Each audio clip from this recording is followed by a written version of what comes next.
জানেন যে বাকলিয়ায় একটা ডাবল মার্ডার সংঘটিত হয়েছে ছোট সাজ্জাদের নেতৃত্বে।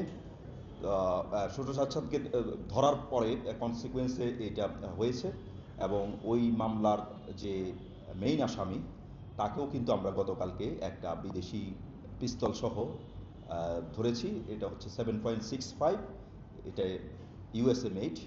আমরা ধারণা করছি এই অস্ত্রটাই ওই সময় ব্যবহৃত হয়েছে।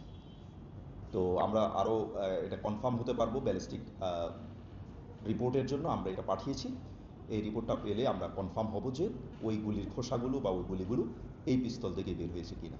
এর আগেও আমরা আসামি ধরেছি, মোট 6 জন আসামি এই পর্যন্ত আমরা গ্রেপ্তার করতে সক্ষম হয়েছি এবং এদের মধ্যে একজন 164ও দিয়েছেন এবং এই মামলায় কে কে কীভাবে জড়িত সে পূর্ণাঙ্গ বিবরণ ওই আদালতকে জানিয়েছেন।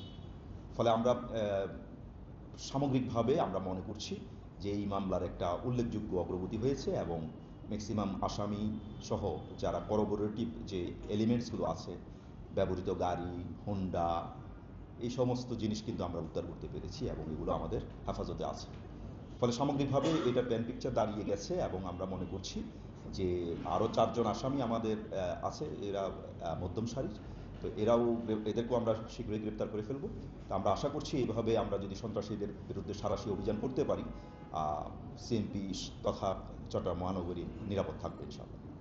আমরা তার সাথে যে জিজ্ঞাসাবাদ বা সে তো রিমান্ডে এসছে, সে সময় আমরা জানতে পেরেছি ছোট সাজ্জাদের সাথে বড় সাজ্জাদের একটা সম্পর্ক আছে এবং সম্পর্কটা এমন যে সে অস্ত্র পর্যন্ত উপহার দিয়েছে, এরকম তথ্য আমাদের কাছে আছে। আমাদের যেরকম ফিঙ্গারপ্রিন্ট থাকে, অস্ত্রগুলোরও কিন্তু এরকম ধরনের ফিঙ্গারপ্রিন্ট থাকে। এক অস্ত্র এক এক ধরনের আপনার ফায়ারিং পিন বা আপনার আমরা যখন যেটাকে বলি ট্রিগার প্রেস করে ফায়ারিং পিন হিট করে, ওটা কিন্তু এক একটা চিহ্ন পিছনে রেখে যায়। তো সেই চিহ্নগুলো কিন্তু ব্যালিস্টিক যারা এক্সপার্ট তারা বোঝেন যে এটা হচ্ছে ইউনিক। সঠিক প্যাড আর সঠিক তথ্য দিয়ে এসব সামলে নিব এক হয়ে।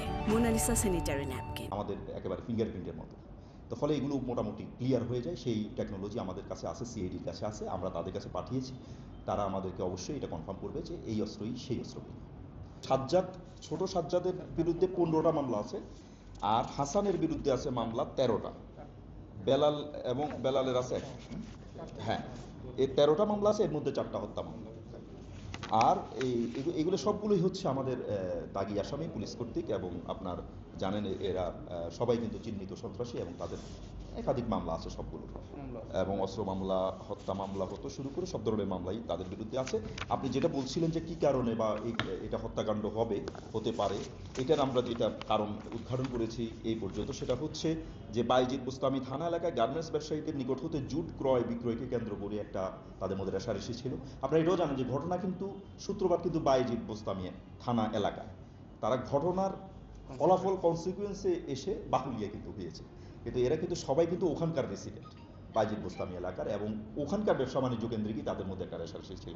তারা টার্গেটকে বাকুলিয়া এলাকায় পেয়েছে, এই জন্য হত্যাকাণ্ডটা বাকুলিয়া এলাকায় হয়েছে। তো এছাড়া বাইজিদ বুস্তামি থানা এলাকায় আধিপত্য বিস্তারকে কেন্দ্র করে আগ্নেয়াস্ত্র ব্যবহারের মাধ্যমে বড় সাজ্জাদের অনুসারী হয়ে ছোট সাজ্জাদের গ্রুপের প্রকাশ্য শক্তি প্রদর্শন, এটাও একটা রেষারেষির একটা বিষয় ছিল। বাইজিদ বুস্তামি থানা এলাকায় ছোট সাজ্জাদের নতুনত্ব ত্রাসের রাজত্ব সৃষ্টি করা, এটাও একটা বিষয় ছিল, নতুনভাবে তাদের জানান দেয়া যে আমরা একটা গ্রুপ।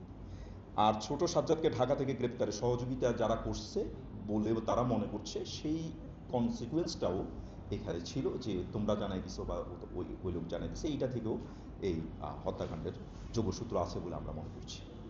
তামান্না অবশ্যই সম্পৃক্ত। তামান্না কিন্তু আপনারা জানেন যে সে কিন্তু অন্তর্বর্তীকালীন জামিনে আছে। সে উচ্চ আদালত থেকে তাকে প্রথম জামিন দেওয়া হয়েছিল, পরে ক্যান্সেল করা হয়েছিল, পরে নিম্ন আদালত থেকে সে জামিন নিয়েছে এবং তার সাথে আরেকজন ইমন, সে মোবারক হোসেন ইমন, সেও অন্তর্বর্তীকালীন জামিনে আছে কোর্ট কর্তৃক।